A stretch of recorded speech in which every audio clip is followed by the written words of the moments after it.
So today, I want to talk about the quality of our decisions. Big decisions and small decisions. Your network being your net worth. And that is 100% true.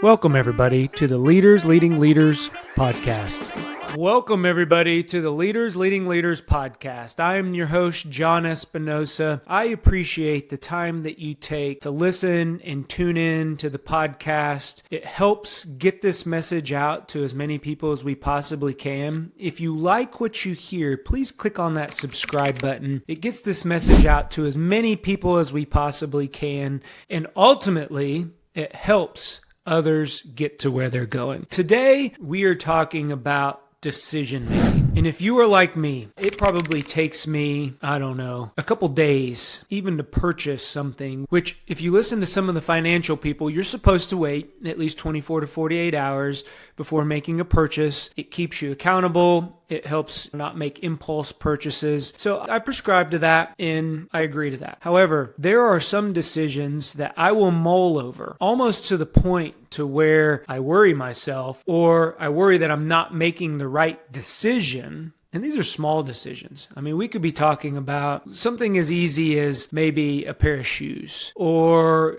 a lawn appliance. I was looking for a leaf blower and I still haven't bought one because guess what? I've been doing popular mechanics reviews. I've been looking at all the ratings.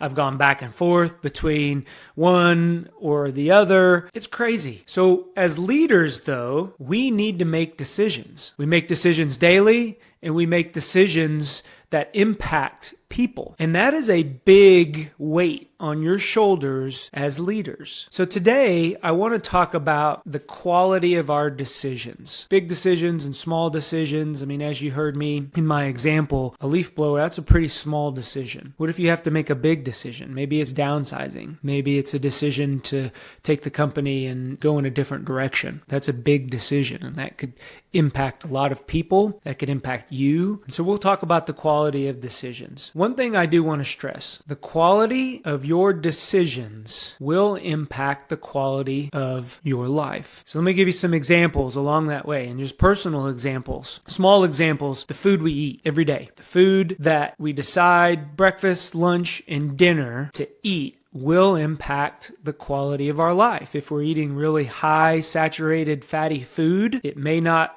impact us now, but it's going to impact us down the road. So that is a daily decision that we make on what to eat. What about exercise? Another decision. Do you exercise? Do you not exercise? How long do you exercise? What type of exercise do you do? That will impact the quality of your life. So let's talk about some big decisions that personally I've made. Buying our home, where we lived. We lived in a city and it was growing pretty quickly. When we were looking to move, it was around that elementary time for my two oldest kids. And we decided before they get into junior high, middle school age, that if we were going to move, now's the time to do it. So we looked around and we just really weren't happy with anything in the current city that we lived in. So Jen, my wife, found a home. At first I was like, too far of a drive, that's not going to work. Now looking back, it was one of the best decisions that we ever made. What about the people you associate with? Who do you hang around? Do you hang around people who challenge you, or do you hang around others that you just kind of go with the flow with them? That is going to determine the quality of your life. Who you associate with will determine the quality of your life. You hear a lot of people talk about your network being your net worth, and that is 100% true. So let's look at them from a leadership standpoint. So small decisions that you can make every day as a leader are getting projects done, reaching out to people and having that conversation with them on a daily basis. Are you too busy?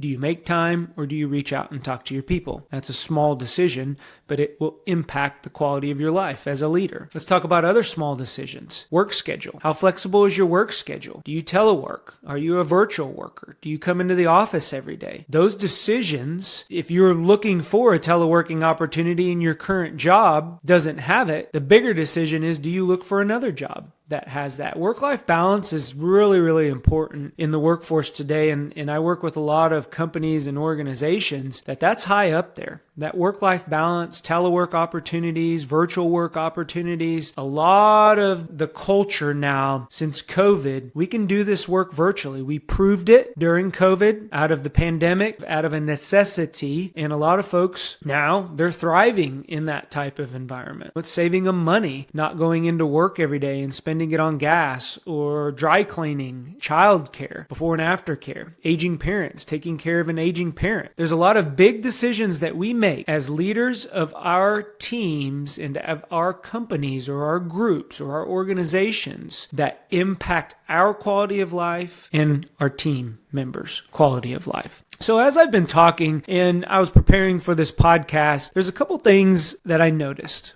And I want to share those with you. I always want you to walk away with the practical sense of decision making. And I look back, even it really doesn't matter how small or big the decision was. It's the fact that a lot of the decisions that I had to make, I did not have 100% of the information. I didn't have it. I'm a parent to 2 older children, and I'm a parent to a 16-year-old right now. There is a lot of times I make decisions and I don't have 100% of the information. Would I like to? Yes, but I don't. That's just the fact of the matter. I talked about buying this house. We didn't have 100% guarantee that the house was an investing opportunity that we had. It was a foreclosed property, but it was an as-is property. I didn't know what would pop up. That wasn't 100%, and that was a big investment for me. So I had to jump in, and thank goodness everything worked out. In the end, we've lived here about 15 years. So along the way, there are going to be decisions that you make as a leader that you will not have 100% of the information. You may have 60 or 70% of the information, but you need to make a decision. Because the second part that I noticed is, what if I didn't make the decision? What if I didn't decide to grant somebody an extended leave situation? What if I didn't decide to make sure that the vision was clear for my team? What if I didn't decide to allow telework opportunities in the team? How would that impact the quality of life of myself and my team members? So if you don't have all the information to make a decision, ask yourself, what is the impact of not making that decision? Is it going to prolong the problem? Is it going to prolong it long enough to where somebody else has to make the decision? Maybe somebody above you or somebody leaves the organization because a decision wasn't made in a timely manner, or somebody suffers because of the lack of decision making. And I'm not talking in a physical sense, but what if the culture is not there and you need to make a decision to address maybe that energy drainer or the culture being bad, and you don't do that as a leader, and it just prolongs that situation to where it becomes a toxic culture. And it all falls back on you as the leader not making the decision. And if you are not making the decision because you don't have 100% of the information, this goes to the third thing that I noticed across my decisions. I had to trust my gut. I had to trust my intuition. And that's just not like a feeling. That's experience. That's experience you have as a leader, that you can walk into a situation without 100% of the information. A decision needs to be made. And as a leader, you make that decision based on your intuition, based on you trusting your gut. Maybe you've seen it before. Maybe you've been through that similar situation. Maybe you understand that if a decision isn't made, then it will prolong the suffering or it will prolong issue that's going on. It will impact people more not making a decision than it will if you make a decision. And guess what? It could be wrong. And this is going back to the intro. I struggle with this because I don't want to make a bad decision. Nobody wants to make a bad decision. But as leaders, that's our job. Our job is to make decisions, good or bad, and then learn from those bad ones, put it in that intuition bucket, that trust your gut bucket, fix what you can fix, and then move on. And you are ready for that next time when you don't have all the information, but you've been there. And then you can appropriately trust your gut to make that decision. So the moral of this podcast, 3 things. You're not always going to have the information that you need to make a decision. A decision, though, needs to be made by you, the leader, and sometimes that decision needs to be from your gut, from your intuition. Go be great. I hope this helps somebody today. Talk to everyone later. Bye-bye.